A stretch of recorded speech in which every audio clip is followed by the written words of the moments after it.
Nossa mesa de hoje é sobre o uso dos testes rápidos no rastreamento das infecções sexualmente transmissíveis, no contexto da atenção primária em saúde. Eu me chamo Júlio Monteiro e irei fazer essa apresentação.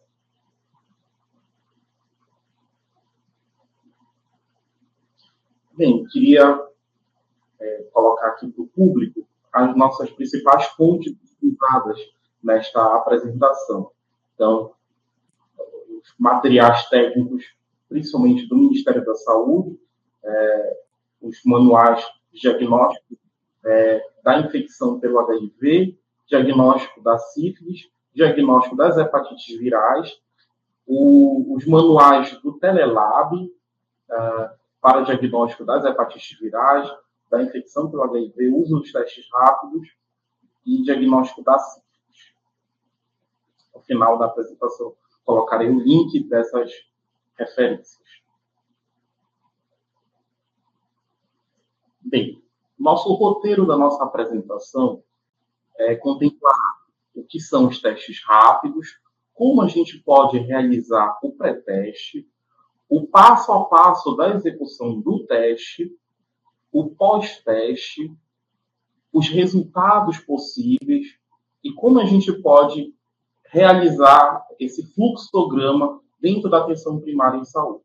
E, ao final, a estratégia da prevenção combinada.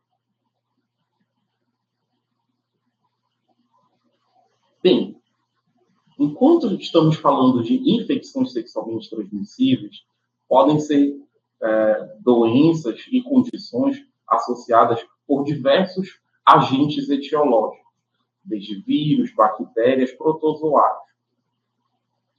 E qual a dificuldade para o tratamento, o diagnóstico e o tratamento dessas infecções sexualmente transmissíveis?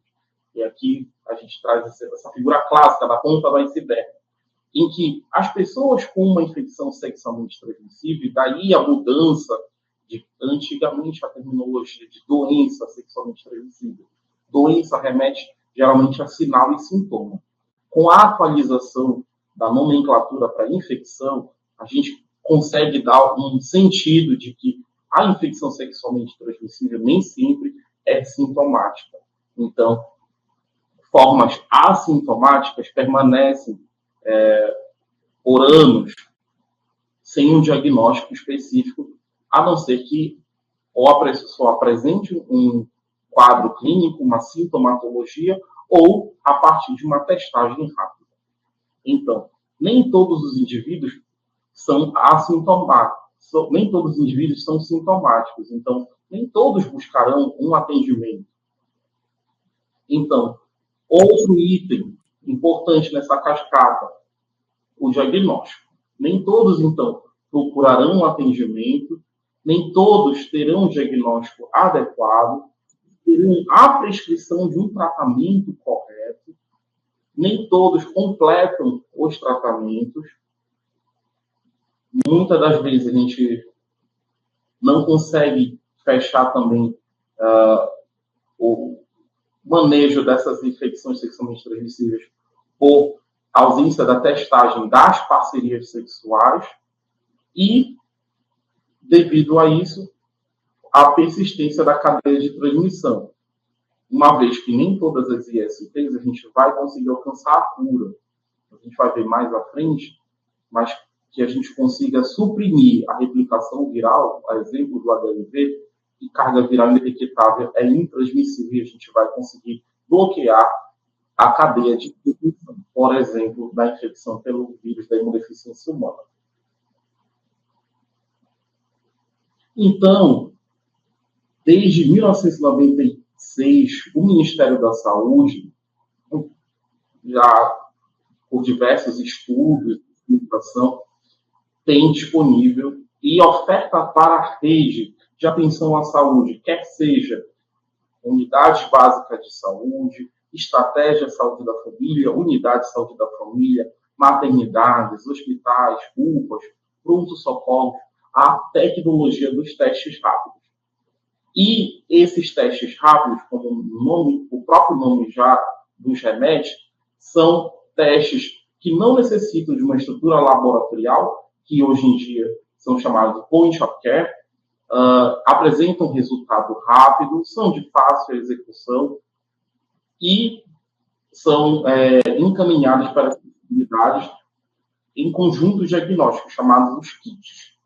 Eles podem nos ajudar, inclusive, em situações de extrema, e aí a gente coloca situações onde o diagnóstico laboratorial clássico seja de difícil acesso, áreas remotas também. A composição desse kit, aqui um exemplo, é o kit do HBsAg, o teste rápido para hepatite B, que é o da Bioclin. Ele é composto por uma bula, lanceta, geralmente lanceta retrátil, um diluente, um cassete para a realização da própria testagem, uma solução tampão, micropipeta.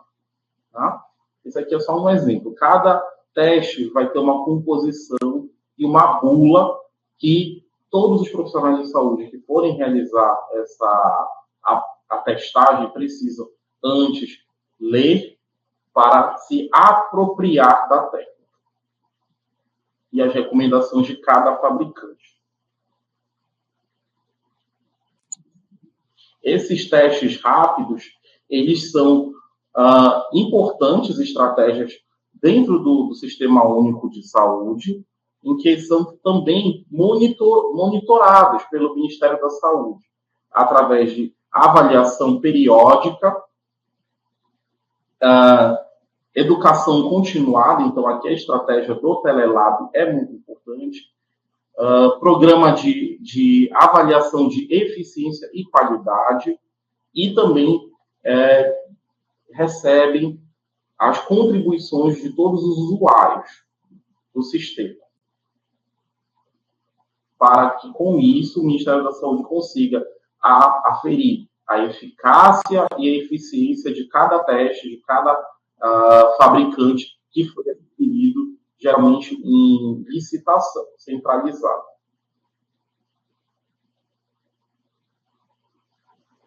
Bom, eu trouxe aqui os principais testes rápidos que nós vamos conversar nesta apresentação, iniciando pelo teste rápido para hepatite B. Então, esse teste baseia-se na detecção do antígeno. Então, lembrar que o antígeno é essa unidade do vírus, aqui no nosso caso, o vírus da hepatite B, é um antígeno de superfície, tá? Que é o HBsAg. O período de incubação da infecção é em torno de 30 a 180 dias. Então, após o indivíduo ser infectado, ele pode manifestar ou não sinais e sintomas dentro desse período. A janela para o diagnóstico, os primeiros testes começam a ser positivos em torno de 30 dias. Isso a gente falou de anticorpo, o antígeno em torno de 25 dias. Tá? Esse teste rápido ele pode ser utilizado com amostras de sangue total, soro ou plasma. No contexto da atenção primária, a gente vai principalmente utilizar o sangue total. Soro e plasma, geralmente, a gente utiliza no contexto laboratorial. E lembrar que essa infecção pode cronificar em torno de 5% a 90%. O que vai fazer uma diferença tão grande nessa taxa de cronificação desse agravo? A idade do indivíduo. A aquisição dessa infecção no momento neonatal, na infância, geralmente esse indivíduo progride mais rapidamente, tem uma maior chance de cronificação do agravo. Já a aquisição numa fase mais adulta, de 5 a 10% dos indivíduos podem evoluir com cronicidade. Aqui mostrando como é que se comporta essa dinâmica desse marcador, HBsAg, que é o antígeno de superfície, e a gente vai detectar ele do ponto de vista laboratorial, uma sorologia, ou o próprio teste rápido, que faz a detecção deste antígeno do vírus da hepatite B. E se esse antígeno permanecer reagente por mais de 6 meses, define cronicidade. Aqui mostrando o principal teste utilizado pelo Ministério da Saúde desde 2021, que é o da Bioclin. Aqui o fabricante e o cassete do teste. Bom, o segundo teste rápido de interesse aqui para a nossa apresentação. Teste rápido para hepatite C, que baseia na detecção de anticorpos anti-HCV. Então, são anticorpos produzidos pelo hospedeiro após o contato com o vírus. O período de incubação dessa infecção pode variar de 15 a 150 dias. A janela diagnóstica para a detecção desse anticorpo na corrente sanguínea, que é o nosso objetivo aqui, é em torno de 33 a 129 dias. Aqui. E ele pode ser detectado no sangue total, soro ou plasma, assim como o anterior. Há aqui uma informação que a gente não deve deixar passar, a taxa de cronicidade, que aqui, após a infecção pelo vírus da hepatite C, até 70% dos indivíduos podem evoluir com cronicidade. E cronicidade, tanto para a hepatite B quanto para a hepatite C, pode evoluir para formas de fibrose hepática, e cirrose hepática e até o hepatocarcinoma. Lembrar que para a hepatite B, o hepatocarcinoma pode ocorrer em qualquer fase da infecção crônica pelo vírus da hepatite B. Aqui no vírus da hepatite C, na história natural da doença, essa ocorrência do hepatocarcinoma ocorre após estabelecida a cirrose. Aqui o principal teste realizado disponível pelo Ministério da Saúde. O teste rápido para sífilis, este aqui, dando dos vírus agora para a bactéria, né? Baseia-se na detecção de anticorpos totais, IgM, IgG, IgA, antitreponema pálico. O período de incubação dessa infecção varia de 10 a 90 dias, e a janela diagnóstica para a detecção desses anticorpos na corrente sanguínea em torno de 30 a 60 dias. Também pode ser realizado este teste no sangue total, no soro e no plasma. Aqui mostrando a história natural da doença, o comportamento desses marcadores. Aqui o teste da Bioclin, que também é disponibilizado pelo Ministério da Saúde. Tá? E o quarto e último teste rápido que a gente vai conversar é o teste rápido para o HIV. Ele baseia-se na detecção de anticorpos totais, então de anti-HIV. O período de incubação da infecção pode ocorrer de 20 a 42 dias. A janela diagnóstica vai depender do tipo de teste, que a gente vai ver mais à frente, que pode ser de 25 a 60 dias. E aqui, o teste rápido para HIV ele pode ser realizado com amostra de sangue total, soro, plasma ou de fluido oral. Esse é um outro teste que a gente vai ver mais à frente, que ele pode ser utilizado também na atenção primária em saúde.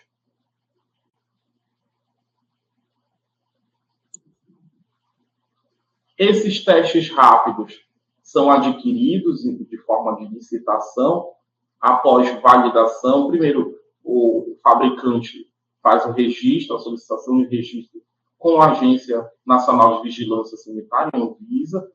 Depois, passa por um processo de avaliação de eficácia. É feita a tomada da licitação, a aquisição dos testes rápidos e, através do Syslog Lab, esse sistema de gerenciamento, são descentralizarmos esses testes para as unidades federativas do país. E, desta forma, chegam as unidades aos municípios e, posteriormente, às unidades de atenção primária, unidade básica de saúde, unidade de saúde da família e as outras unidades que a gente já citou. Então, as recomendações ao receber esse teste rápido, sempre verificar, isso aqui é papel de todo usuário, profissional de saúde que vai receber esses testes rápidos dentro da unidade de saúde. Primeiro, avaliar se essas embalagens não estão danificadas, se os conjuntos diagnósticos estão no período de validade, se o transporte ocorreu no intervalo de temperatura recomendada pelo fabricante, de acordo com a estabilidade do teste rápido. Jamais congelar qualquer componente do kit. Proteger o kit da ação da umidade. Não expor ao sol, porque pode desnaturar a proteína de interesse e a reação enzimática não acontecer. Guardar o abrigo da luz. Conservar o kit na faixa de temperatura que está expressa na bula de cada fabricante. Esse aqui, coloca aqui, ó, de 4 a 30 graus. Tá? Conferir o prazo de validade impresso na parte externa da embalagem do kit antes de realizar o teste. Não utilizar o teste após a data do vencimento. Manter os envelopes lacrados até o momento da sua utilização. Essas são recomendações genéricas que são muito importantes a gente ter esse conhecimento e esse roteiro como uma prática ao receber esses testes rápidos na execução dessa testagem rápida. Uma vez que estamos diante de testes que são point of care, foram desenhados para ser realizados em estrutura não laboratorial, mas têm condições ambientais, físico-químicas que necessitam de atenção para que a gente consiga maximizar o potencial daquele teste. São as avaliações pré-teste. Tá? O cuidado com a umidade, o cuidado com a exposição solar, a exposição à luz. Tá?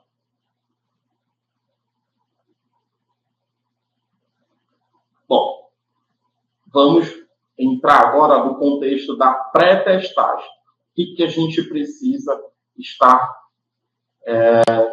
com a informação sobre a pré-testagem? Primeiro, um grande ponto, profissionais de saúde treinados.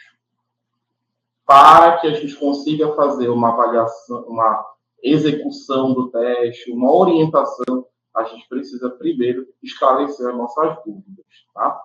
Então, passa pela leitura do manual de cada teste rápido, como é feita a sua realização e a interpretação do teste rápido. Tá? O rigor técnico para a segurança, receber com simpatia, cordialidade, cumprimentando e pelo nome do usuário ou usuária. E se o usuário se apresentar com o nome social, utilizar o nome social. Esclarecer as dúvidas do usuário, esclarecer sobre os procedimentos e encaminhamentos, se necessário. Lembrar que esse é um atendimento sigiloso, em que requer uma privacidade. Tá? Crianças e adolescentes podem realizar também a testagem rápida. De acordo com o Estatuto da Criança e do Adolescente, as crianças menores que 12 anos precisam estar acompanhadas de um adulto responsável. Tá? E os adolescentes, a partir de 12 anos, podem ser submetidos à testagem rápida, de acordo com o seu consentimento, não necessitando de um adulto, desde que a gente avalie que esse adolescente tem discernimento para receber essas orientações e os encaminhamentos adequados. Então, os tipos de amostras possíveis, a gente pode ter o sangue total, aqui através da punção digital, A gente pode usar o fluido oral, o sangue venoso, através de coleta por punção venosa periférica, ou ainda amostras de soro ou plasma. Antes do teste, é importante a gente informar como será feita a coleta da amostra. Se for uma punção digital, ou uma punção venosa, ou ainda o suave para a coleta do fluido oral. Como funciona o teste? Quanto levará até sair o resultado? Permita que o usuário esclareça suas dúvidas neste momento. E pode ser, inclusive, necessária a realização de mais coleta, que a gente vai ver esse procedimento mais à frente, para que o usuário não fique nervoso além do que já está diante das múltiplas tentativas de coleta por punção digital. Mas, às vezes, pode ser necessário. Então, a gente tem que explicar antes da realização do teste. Temos que ainda informar esse usuário sobre os fluxogramas do Ministério da Saúde para o diagnóstico, esclarecer sobre testes que detectam anticorpos ou antígenos, tá? Verificar exposição de risco e o conceito de janela diagnóstica, a gente vai exercitar mais à frente, o que é a janela para o diagnóstico, e se for uma exposição recente, recomendar repetir a testagem em 30 dias, tá? Isso de maneira genérica, tá?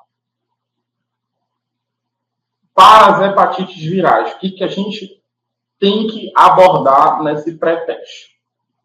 Que o teste para detecção para o teste rápido para hepatite B, ele é realizado através da detecção de um antígeno, ou seja, uma partícula do vírus.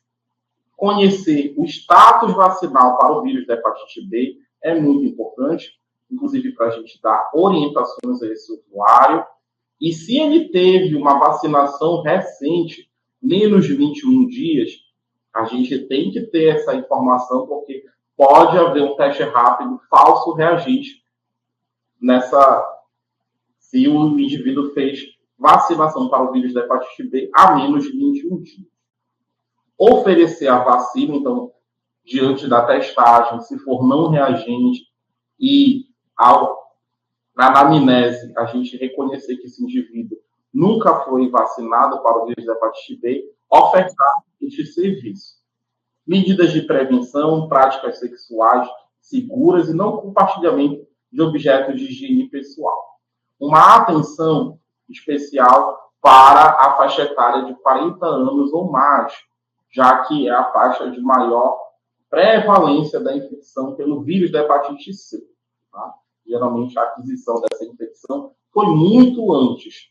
E esse público, 40 anos ou mais, merece uma atenção para essa triagem quanto à infecção pelo vírus da hepatite C.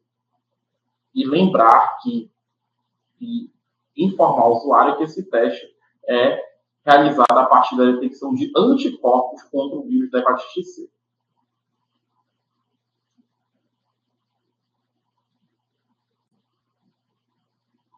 Do pré-teste para o HIV, informar que o teste detecta anticorpo. Então, são anticorpos produzidos pelo hospedeiro após o contato com o vírus da imunodeficiência humana. Se o usuário chegar à unidade e uma exposição de risco a menos de 72 horas, quer que seja pérfuro cortante, quer que seja uma exposição sexual consentida ou não, a gente tem que considerar o uso da profilaxia após exposição, tá? E aí esse é um outro protocolo. Então, se esse usuário demanda atendimento na atenção primária ou qualquer unidade dessas que a gente citou, teve uma exposição a menos de 72 horas, a gente tem o dever de realizar essa testagem rápida e já tentar encaminhar esse usuário dentro da rede de atenção para receber a profilaxia após exposição para o HIV. Precisamos conversar com o usuário sobre a janela para o diagnóstico, se exposição de risco menos de 30 dias. como eu faço com os meus pacientes, usuários, que eu faço orientação. Hoje, por exemplo, 20 de setembro, eu converso com eles. O que a gente está vendo com este teste se diz respeito até 21 de agosto. De 21 de agosto para cá, pode estar no tempo de janela. Então, se teve uma exposição de risco lá pelo dia 10 de setembro, que já passou o tempo de possibilidade de uso de PEP, para profilaxia após exposição, e a pessoa procura a unidade de saúde ou centro de testagem de aconselhamento para realizar essa avaliação. E tem menos de 30 dias, a gente precisa fazer a testagem, mas orientar esse usuário. Se teve alguma exposição de risco para aquisição de alguma infecção sexualmente transmissível, o melhor é repetir com mais 30 dias. E se exposições de risco frequentes, a gente precisa recomendar esse usuário e avaliar a possibilidade do uso da profilaxia pré-exposição. Tá? Essa é uma das indicações lá no nosso protocolo de profilaxia pré-exposição para o HIV, que também está disponível no SUS. Do pré-teste para sífilis, precisamos informar que é um teste que detecta anticorpos específicos. Tá? Então, como são anticorpos específicos contra o treponema pálido, eles são anticorpos totais. Eles não vão conseguir diferenciar se a pessoa já teve sífilis no passado, tá? E já tratou, ou se ela está com sífilis no momento, tá? Então, a gente vai precisar saber dessa informação através da anamnese e conversa com o usuário. Se o usuário já teve sífilis no passado, já tratou, o teste rápido para sífilis, que temos disponível nas unidades de saúde, que é um teste treponêmico, ele não vai mais nos ajudar para a investigação. Esse usuário vai necessitar de avaliação com teste não treponêmico.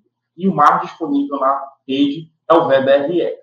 Então, se a pessoa já testou ou tratou antes para sífilis, esse teste, por ser uma detecção de anticorpos totais, ele pode ser reagente até o resto da vida da pessoa. Ele não vai nos ajudar. Agora, se a pessoa nos informa que nunca teve sífilis, nunca tratou, aí a gente vai considerar e a gente vai seguir o fluxograma para o diagnóstico.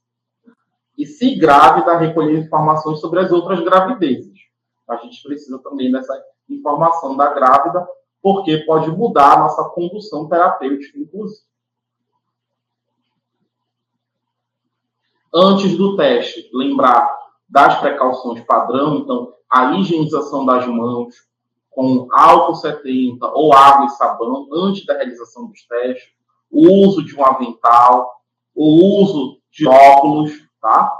Máscara e touca também são recomendados.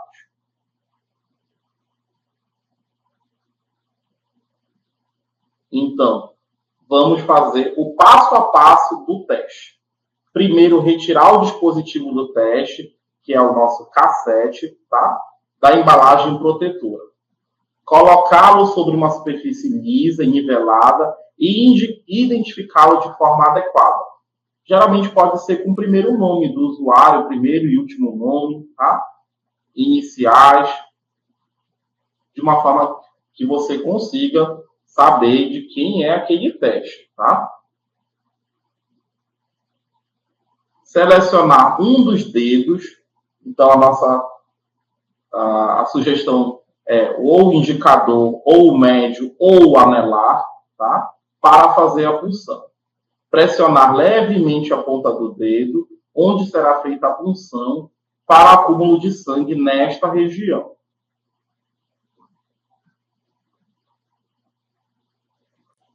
Passar álcool 70 na ponta do dedo para a asepsia da área utilizada.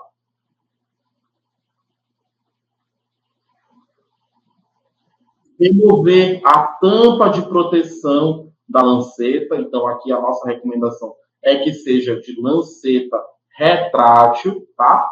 Para que minimize a ocorrência de um acidente ocupacional com pétrio cortante. Evite agulhas. Então, vamos puncionar e pressionar a lanceta com firmeza. Em seguida, uma gota de sangue sairá pela área puncionada. Geralmente, a porção do dedo é uma porção lateral, tá? A gente evita a porção central do dedo, tá? O que na foto está mostrando aqui é uma lateral desse anelar, aqui desse usuário. Então, coletar o sangue com auxílio da pipeta plástica, descartável que acompanha o kit. Então, encostar a pipeta sobre a gota de sangue e deixar o sangue fluir por capilaridade, sem ficar pressionando demais o bulbo, até o traço marcado na pipeta plástica descartável. Isso equivale em torno de 75 microlitros de sangue, que é o suficiente para a execução desse teste. E isso, um teste rápido, tá, gente? Se formos realizar os 3, 4, aí você vai precisar de mais porção de sangue. Aí você vai executar um por vez, tá? Então, no poço da amostra, aqui do nosso cassete, a gente vai dispensar o sangue pressionando o bulbo da pipeta. Vamos segurar o frasco do diluente, geralmente é um reagente, verticalmente e aplicar 2 gotas. Aqui é um exemplo, tá? Porque esse aqui é do teste rápido para sífilis, tá? Que são 2 gotas desse diluente, que equivale a 50 microlitros. No poço da amostra, evitando a formação de bolhas. Aguardar a formação das linhas. Interpretar o resultado entre 15 e 30 minutos. Não interpretar após 30 minutos, tá?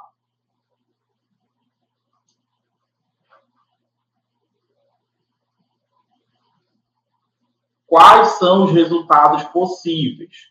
Aqui é um exemplo e a maior parte dos testes utilizam essa mesma apresentação de teste, de resultados possíveis. Então, nós temos a área que vai ser o poço onde vai ser colocada a amostra sanguínea e o tampão, o reagente, e aqui a área de análise, tá?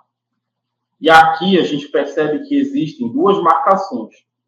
T, que é o teste, é o que a gente está avaliando. Qual é o item que nós estamos avaliando? É antígeno? É anticorpo? Tá? E o C é a área de controle. Tá? E aí pode ser qualquer proteína que foi utilizada, alguma proteína do sangue, tá? Por exemplo, hemoglobina, tá? Que vai ser avaliado a presença dessa proteína em conjunto com o que a gente está em avaliação. Esse é o nosso controle, para saber que a reação está funcionando, que a reação enzimática, antígeno-anticorpo, está funcionando e está tendo a leitura. Tá? E aí isso vai se manifestar com esses traços aqui, verticais aqui no C. Então, o C é de controle e o T de teste. Tá? Quais são os resultados possíveis? Quando nós temos o C e o T com a fita reagente, tá? Então, o resultado é reagente para a pesquisa do que a gente está investigando. Se for um teste rápido para sífilis, reagente para a pesquisa de anticorpos totais contra o treponema pavia. Se estivermos diante do teste rápido para hepatite B, então, essa amostra vai ser reagente para a detecção do antígeno de superfície do vírus da hepatite B, que é o HBsAg. Tá? Agora, se aparecer apenas o C e o T não aparecer numa lista aqui vertical, tá? Nós estamos diante de um teste não reagente. Tá? Então, ao avaliarmos se aquela amostra de sangue venoso periférico havia anticorpos contra o HIV, a resposta foi negativa. Então, a amostra não reagente para a detecção de anticorpos contra o vírus da imunodeficiência humana, para o anti-HIV. E devemos ter atenção e cuidado para aqueles testes em que a letra C não aparece. Lembrar que o C é o nosso controle. Então, se não aparece, ele é inválido. Tem algum problema com esse teste, a gente precisa refazer o teste, tá? E se permanecer a mesma apresentação, podemos estar diante de algum problema com aquele lote, com aquele fabricante, ou ainda com aquela caixa que a gente recebeu, tá? Será se não degradou com a temperatura? Será se não degradou com a luz? Tá?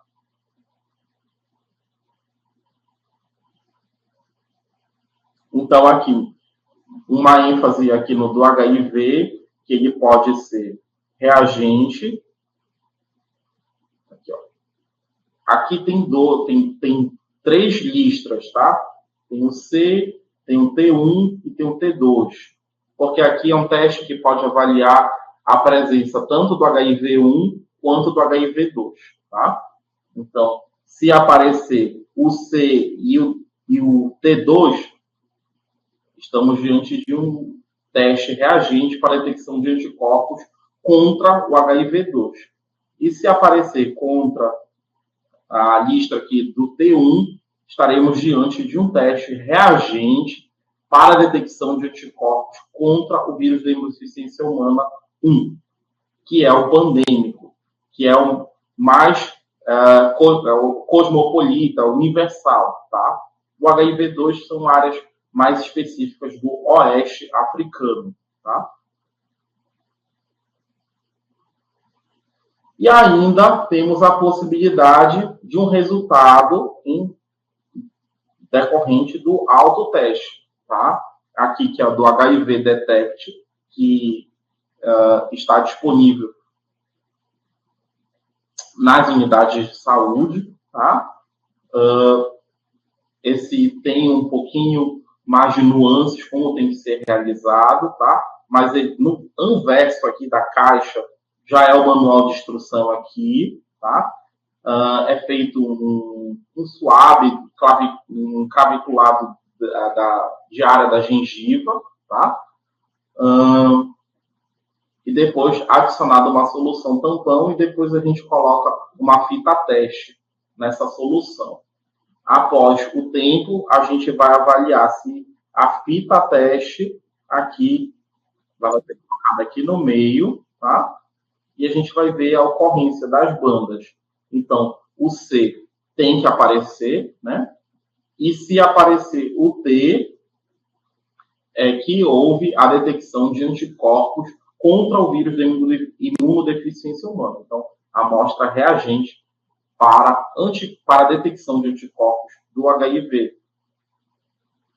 Ou ainda, se aparecer só o C, quer dizer que a amostra é não reagente para a detecção de anticorpos contra o vírus da imunodeficiência humana.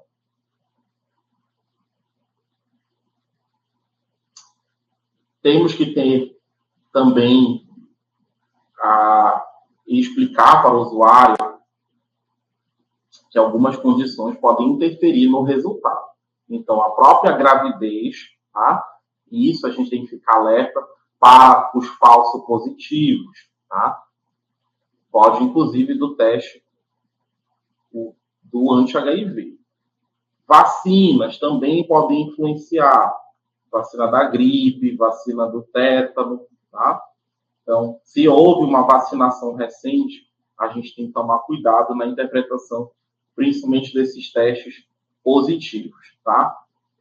E uso de medicamentos, porque se tiver em uso de algum medicamento que possa interferir, por exemplo, se está em uso de uma profilaxia após exposição, por exemplo, o tenofovir pode ter ação e a lamivudina sobre a replicação do vírus da hepatite B. Então, se não foi feita uma avaliação pormenorizada lá para o uso da PEP ou ainda da PrEP, pode ser que a gente tenha uma diminuição da ocorrência do antígeno de superfície do vírus da hepatite B. E aí o teste pode ser não reagente, mas um falso negativo, tá? Então a gente precisa também avaliar essas outras condições, tá? Pós-teste. Então, fizemos o aconselhamento pré-teste, realizamos o teste e agora a gente precisa informar o resultado para este usuário ou usuária. Sempre apoiando o usuário. Para isso, a gente precisa conhecer o fluxo de serviços e rede de atenção local. Então, se estivermos diante, por exemplo, de um teste rápido, reagente, para a detecção de anti-HIV, a gente precisa saber para onde é que a gente vai encaminhar este usuário, tá? Informar que o tratamento é realizado no SUS e gratuito, para todas essas condições que nós estamos conversando aqui nesta noite. Tanto o tratamento do HIV, quanto da hepatite B, da hepatite C e da sífilis são realizados dentro do Sistema Único de Saúde. E ainda orientar estratégias de redução de danos e de prevenção. E não perder a oportunidade. Isso eu aprendi com meus colegas médicos de família e da comunidade. Se o usuário está procurando a unidade para fazer essa testagem, ofereça também, se você avaliou lá que essa pessoa está com o seu calendário vacinal atrasado, desatualizado, ofereça a carta de serviços, o que você tem disponível na sua unidade de saúde. Se você está avaliando que esse usuário pode ser um candidato à PrEP, por exemplo, também, tá? São as oportunidades. E o pós-teste de um resultado não reagente. O que a gente tem que informar? Aqui para HIV, né?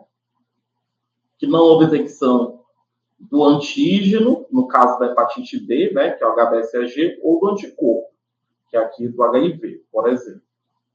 Lembrar da janela para o diagnóstico, que a gente estava falando. Então, o indivíduo pode procurar a unidade de saúde porque ele está com alguma dúvida, né? Alguma situação e que motivou a sua ida, ou ainda até mesmo a curiosidade. Eu converso com meus alunos no hospital, por exemplo, que motivou o diagnóstico. Sempre foi alguma situação de adoecimento seu ou de alguma parceria sexual, tá? Se a nossa avaliação da anamnese persistir a suspeita, foi uma avaliação, uma exposição de risco para aquisição de alguma dessas ISTs, a gente pode orientar esse usuário da importância de repetir o teste em 30 dias. Orientar que não significa imunidade, principalmente em relação à sífilis, tá? Então, se o teste rápido para a sífilis for reagente, e o usuário lembra de, eu já tive sífilis, já tratei. Aí toma cuidado, porque esse anticorpo não é neutralizante. Então, não vai proteger para a aquisição de outra infecção pelo treponema pálido. Tá? Na hepatite C também, se o indivíduo tem a detecção do anti-HCV reagente e faz uma avaliação e ele não está tendo a replicação do vírus da hepatite C, ou ainda fez uso da medicação e curou, ele se expor novamente, ele pode adquirir infecção pelo vírus da hepatite C, tá? E reforçar a imunização completa, tanto para a hepatite B quanto para as outras vacinas disponíveis no PMI do calendário vacinal para cada faixa etária, tá? Agora, quando o resultado é reagente, a gente tem que falar que houve sim a detecção do antígeno ou anticorpo, tá? Não é só para entregar o resultado, a gente precisa ser claro, tá?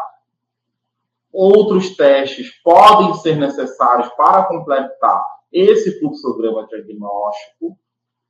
Isso o usuário tem que ser esclarecido e feitos os encaminhamentos necessários, que o tratamento é gratuito, e a gente, nesse pós-teste, tem que evitar, e durante toda a minha palestra eu coloquei, né, reagente, a gente tem que evitar esse termo, positivo, soro positivo, são estigmatizantes, tá?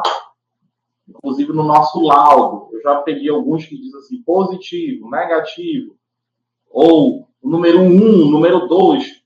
Cuidado, também se ficar muito difícil a interpretação, o usuário pode se confundir, tá?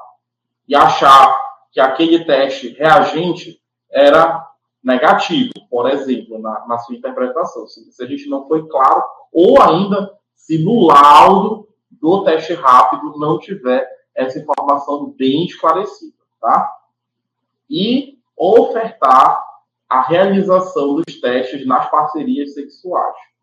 Coloquei aqui no plural, porque pode ser mais de uma pessoa, tá? E aí a gente tem que oportunizar esse diálogo e deixar o serviço à disposição, tá? Inclusive, para as grávidas, a gente precisa ter em mente da testagem dessas parcerias sexuais, porque é uma fonte, se não tratado, se a gente, por exemplo, no caso da sífilis, se a gente insistir em tratar só a grávida e a parceria sexual tiver também o diagnóstico da sífilis, não tiver o tratamento, a grávida vai ser continuamente infectada durante o período gestacional, podendo ocorrer, inclusive, a sífilis congênita. Então, em síntese, para o teste rápido do HIV, é necessária a realização de outro teste com uma maior especificidade, tá? Então, isso a gente já tem que passar para o usuário. Se fluido oral, sempre o segundo teste é um teste rápido sanguíneo, tá? Para a hepatite B, o segmento clínico e laboratorial, conforme os fluxogramas, e, se necessário, inclusive, especialista, a depender da evolução clínica de cada usuário. Para a hepatite C, a gente vai precisar de uma biologia molecular para detectar a carga viral do vírus da hepatite C, tá? Para a gente poder definir se está ou não infectado, tá? Porque aqui a gente está diante de anticorpo. Então, aqui só vai dizer se esse usuário teve contato com o vírus da hepatite C. Se o teste rápido para detecção de anti-HCV for reagente, é essa a interpretação que a gente vai ter. Esse usuário entrou em contato com o vírus da hepatite C e agora a gente precisa saber se esse vírus está replicando. A gente vai fazer a biologia molecular. Antes, era recomendado HCV-RNA.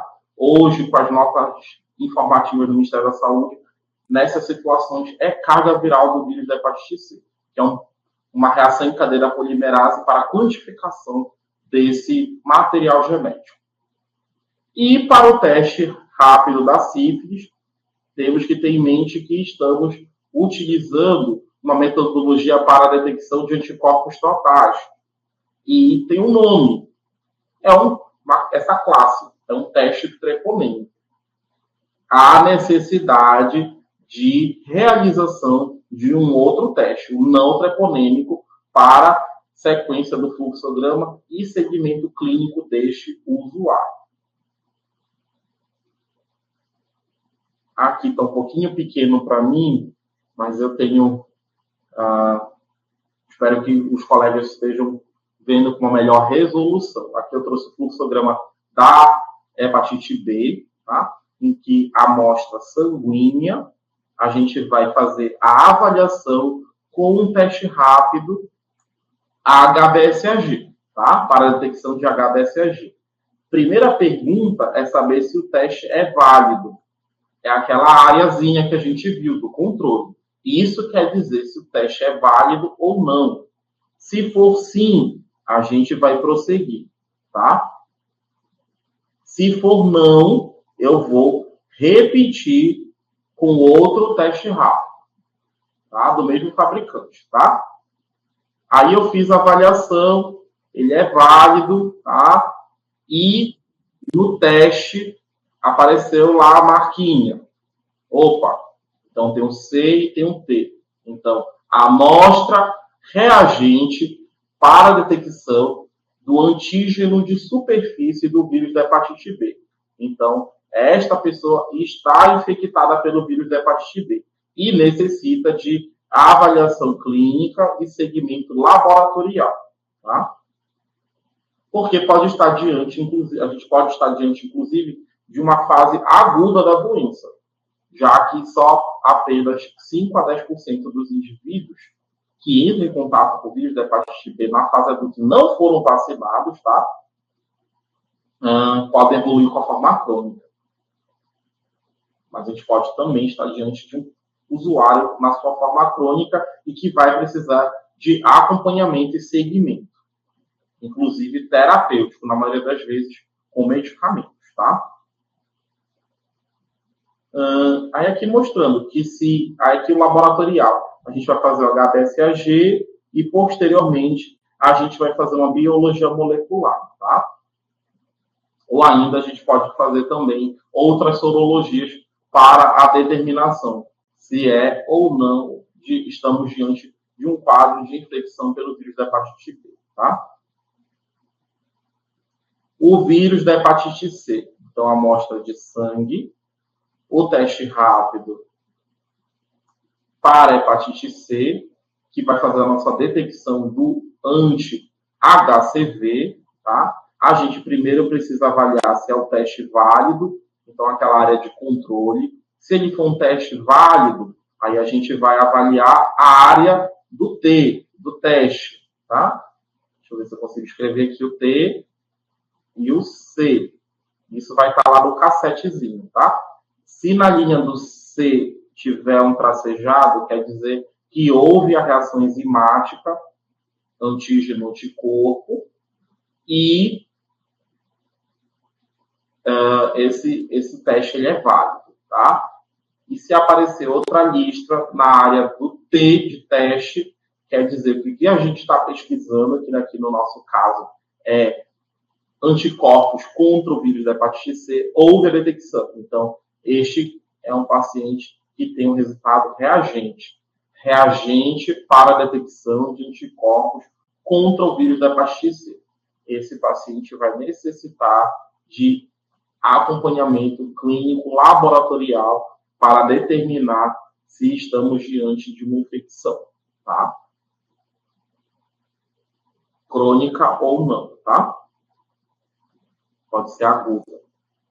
E aí a gente pode fazer também o fluxograma laboratorial, que é o anti-HCV e posteriormente uma biologia molecular, tá? Da sífilis. Esse é o protocolo mais recomendado pelo Ministério da Saúde, tá? Ele é o fluxograma 2 nessa diretriz para o diagnóstico da sífilis, porque o clássico era utilizar um não treponêmico. Porém, ele necessita de um aparato laboratorial, que é o VDRL, é uma reação de floculação, tá? Aqui, nós estamos diante de um fluxograma que inicia pelo teste rápido, que é um teste treponêmico. Então, ele vai avaliar a presença de anticorpos totais. Se ele for reagente, teste rápido, aí sim a gente vai seguir para o teste não treponêmico, tá? E aqui a nossa recomendação, existem vários testes não treponêmicos, mas o mais fácil, disponível nas unidades de saúde, creio que não tenham tanta dificuldade, né, é o VDRL, tá? E aí, com os 2 testes, a gente vai fechar o diagnóstico da infecção pelo treponema pálido. Tá? Vamos fazer tratamento e depois o segmento. É muito importante a gente ter esse teste não treponêmico, porque ele vai ser um importante marcador no controle de cura desse nosso paciente. Tá?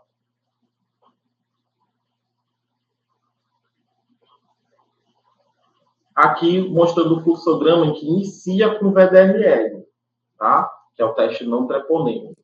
Aí, se ele for reagente, a gente precisa avaliar com um teste rápido, posteriormente. Mas a gente pode fazer o inverso. Então, a recomendação do Ministério da Saúde é que, se possível, inicie com um teste rápido, tá? Um teste treponêmico. Existe também o FTABS, que é outra metodologia, só que laboratorial, para a detecção de anticorpos contra o treponema pálido. Tá? E o fluxograma para o HIV, em que é utilizado, aqui é o fluxograma 1, 2 testes rápidos, tá? Sanguíneos, então faz primeiro o teste rápido, a gente faz a avaliação da validade do teste, tá? Se for um teste válido, a gente vai avaliar o resultado. Resultado reagente, aí eu vou seguir e fazer um outro teste rápido. Aí aqui uma observação. O ideal é que a gente faça de outro fabricante com uma especificidade maior, tá? Ou a gente pode usar outro teste rápido de outro lote, tá? Do mesmo fabricante, mas de lotes distintos, tá? Porque aí vai ter uma diferença nesse antígeno, nessa placa, e menor chance de ser um falso positivo, tá? Aí, se os 2 forem concordantes, a gente vai fechar o caso como amostra reagente para a detecção de anticorpos contra o vírus da imunodeficiência humana. Reagente para a detecção de anti-HIV. Se houver discordância ou a validade desses testes não for executada, a gente pode refazer ou ainda seguir para o fluxograma laboratorial.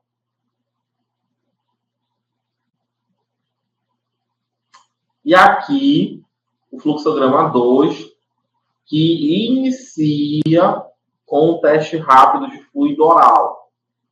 A gente também pode executar essa estratégia, gente. Algumas pessoas me perguntam assim, na minha unidade eu só tenho um teste rápido para HIV. Aí, veja na sua prefeitura, será que você não tem um teste rápido de fluido oral? Você pode iniciar com fluido oral, tá? Você vai avaliar a validade. Se ele for reagente, a gente vai... O segundo é um teste rápido sanguíneo, tá?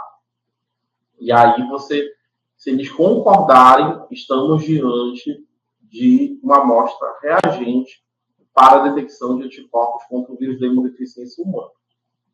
E aqui, o teste rápido de fluido oral é uma importante estratégia, foi desenvolvido porque também ele minimiza a chance e a ocorrência de acidentes ocupacionais, já que você não vai usar técnico cortante, não vai ter contato com sangue, tá? Pode ser realizado no domicílio do usuário, tá?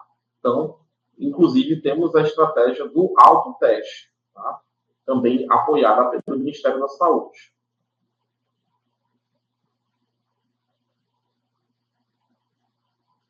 E, como síntese, trouxe aqui a mandala da prevenção combinada, em que não apenas uma estratégia, não a insistência de uma só estratégia que a gente vai conseguir diminuir a incidência das infecções sexualmente transmissíveis. São várias estratégias em conjunto que a gente precisa conhecer, tecnologias em saúde, para avaliar, ofertar esses serviços, tá, para os nossos usuários.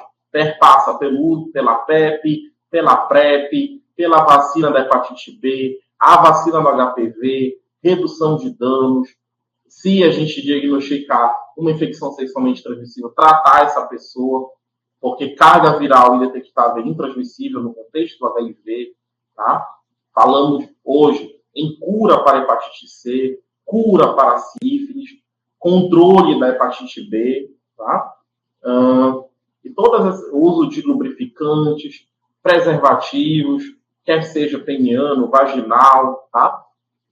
Todas essas estratégias em conjunto vão nos ajudar a diminuir a incidência de novas infecções sexualmente transmissíveis. Era o que eu tinha para conversar aqui com o grupo. Agradeço imensamente aqui meu contato.